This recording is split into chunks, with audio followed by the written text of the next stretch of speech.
Hello, Morongo Basin, and listeners around the world online at Z107.7 FM.com. Here is the Z107.7 Local News for Friday, June 13th, 2025. A man was arrested for investigation into attempted murder after allegedly stabbing his brother with a pitchfork. On Wednesday at around 3:45 p.m., San Bernardino County Sheriff's Dispatch received a call to 911 from a man who said he had been stabbed by a pitchfork by his brother. Deputies responded to the victim's home in the 600 block of Tahoe Avenue in Yucca Valley and say that they found the victim suffering injuries consistent with having been stabbed by a pitchfork, and he was taken to a local hospital for medical treatment. The victim's brother was identified as Daniel Driscoll, 49, and deputies say that both Driscoll brothers refused to provide details about the incident. Deputies say that there was enough evidence at the home to take Daniel Driscoll into custody. Daniel Driscoll was arrested on suspicion of attempted murder and is being held at the West Valley Detention Center on $1 million bail.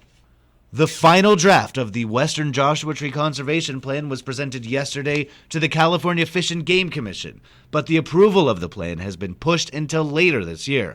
With more on yesterday's meeting, here's online news editor Robert Hayden. The final draft presented yesterday is a 305-page document that provides guidelines and best practices for conserving the tree. Director Bonham wanted to make one thing very clear about the plan as it stood on Thursday. You could approve this plan today. It's ready. But I also acknowledge you have input which says more time, please. Even more important to all involved is a different deadline coming at you, which is by the time you're in 2026 to be hosting a public discussion on sufficiency and fees. Holy cow. If you think people are interested in the conservation plan, they're definitely going to be interested in that topic. Those potential fees for single-family homeowners has become one of the biggest topics during public comment at the Fish and Game Commission meetings, as well as municipal meetings in Yucca Valley, where most property owners either have Western Joshua trees on their property or close enough for them to count in the auditing procedures laid out by the CDFW.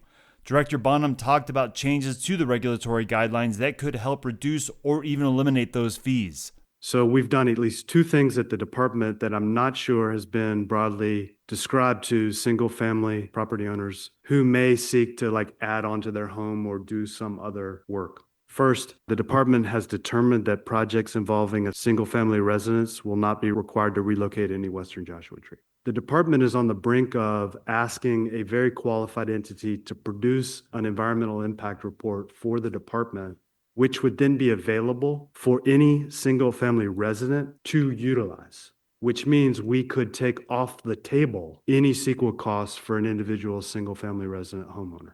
Senior Environmental Specialist Drew Kaiser then presented the major changes to the Western Joshua Tree Conservation Plan since the last iteration. One of the most notable changes is that the 50-foot distance buffer around a Western Joshua tree has been eliminated from the plan, with Kaiser noting that the decision was based on evolving conversations and ongoing research. A new date of July 10th has been set for public comment to be submitted on the final draft of the plan, with the possibility of the Western Joshua Tree Conservation Plan being accepted at another meeting scheduled in August. There are many aspects of the Western Joshua Tree Conservation Plan that have changed since its first draft in February. Stay tuned to Z107.7 where we'll have more on those iterations, along with the public's feedback on the plan. You can see this story on our website for links to the plan and how to submit public comment. That's at Z107.7 FM.com. Reporting for Z107.7 News, I'm Robert Hayden.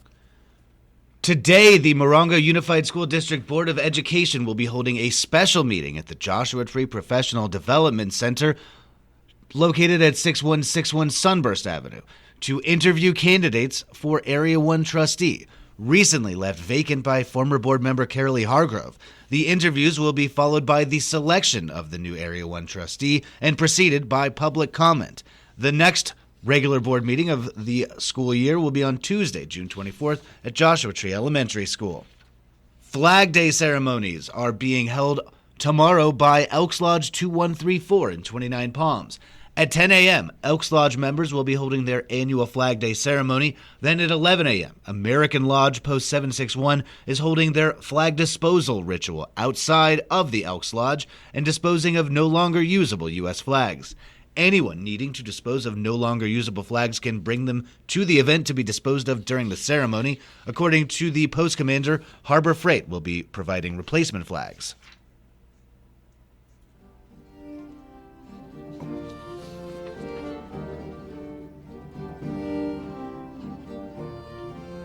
Hark! A festival of delights awaits thee. The High Desert Nature Museum and Town of Yucca Valley Recreation Department will be kicking off the summer season with a Renaissance-themed Family Fun Day tomorrow. This year's free, family-friendly event will transform the Town of Yucca Valley's community center into a Renaissance festival, inspired by Leonardo's Lab, the museum's current interactive exhibition that examines the life and work of the original Renaissance man Leonardo da Vinci. Budding engineers can learn about the wonders of flight with the Morongo Basin Kite Club. Future explorers can learn about the art and science of heraldry to design a custom flag for their very own kingdom. Knights in training can test their might at inflatable jousting, siege the unscalable Jacob's Ladder, and defend the Bounce Castle. More merriment will be provided by skilled henna artist Jopi Henna and balloon twister Mr. Twister, with live performances by Abbott the Average at 11 a.m. and 1 p.m. Those seeking rest and relaxation can feast upon delectable treats from local vendors while being serenaded by Z107.7 and even experience authentic Renaissance music performed by the Joshua Tree Early Music Society. Ever the mirthful jester, Z107.7's own Cody Joseph will be on hand to provide music and shenanigans as part of a live broadcast from the event.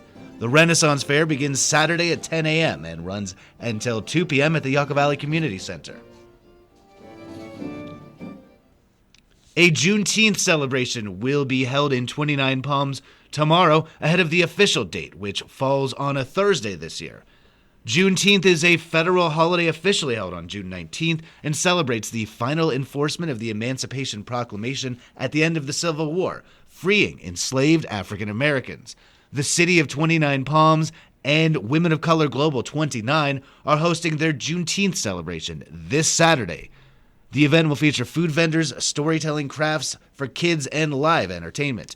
One performance will be Thought Theater's production of Proclaimed, a staged reading of a work in progress conceived and directed by Mary Hunter. In the reading, a grandmother explains the path to freedom and the road forward to her grandson through storytelling and music. The cast includes Kevin Hales as the grandson, Reverend William Mosley and Mary Hunter as his grandmother, Henrietta Mosley. Musical accompaniment is provided by Tom Merrick. Proclaimed will be the featured performance at 2 p.m. The 29 Palms Juneteenth celebration is tomorrow, starting at 11:45 a.m. at Knott's Sky Park. Got some extra scratch laying around and want to help keep some cool kitties stay comfortable in the heat? Cat Dad Robert Hayden rejoins us with the details on a cat lounge in need of some cold cash. Save the Meow Meows Cat Lounge's air conditioner is broken down, and a post on their Facebook page says that it could cost up to $2,000 to be repaired. The Cat Lounge focuses on rescuing cats and kittens from high-kill shelters, and it serves as a central location to house the cats. It's also a place where folks can go and hang out with the cats to adopt them.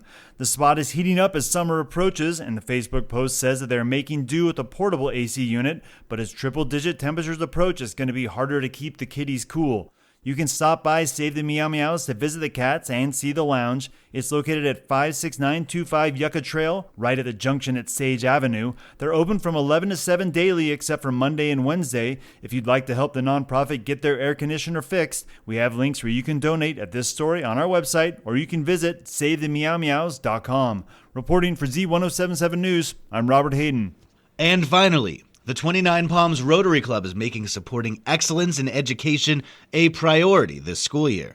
During the past few months, they have awarded certificates and gift cards to local teachers and students of the year chosen by the principals of 29 Palms area schools. This week, the club gave out significant scholarships to graduating seniors from both 29 Palms and Black Rock High Schools. 7 scholarships in total were given out, with student essays being the criteria used to ascertain the eligibility and amounts. Rotarian John Cole headed up the club's scholarship committee. Smaller amounts were awarded to 4 students, with larger scholarships given to Miriam Langdon and Q Hun of 29 Palms High School and Julia Scott from Black Rock Continuation High School. With 22 members, the Rotary Club of 29 Palms meets on Wednesdays at noon at the Little Church of the Desert meeting room. That's our local news. Hear local news 7 times a day, 7 days a week at 7, 8, 9, noon, 4, 5, and 6. If you hear about news happening, let us know. Email us at tips@z1077fm.com. Reporting for the Morongo Basin News Leader, the award-winning Z107.7 Local News, I'm News Director Jeff Harmatz.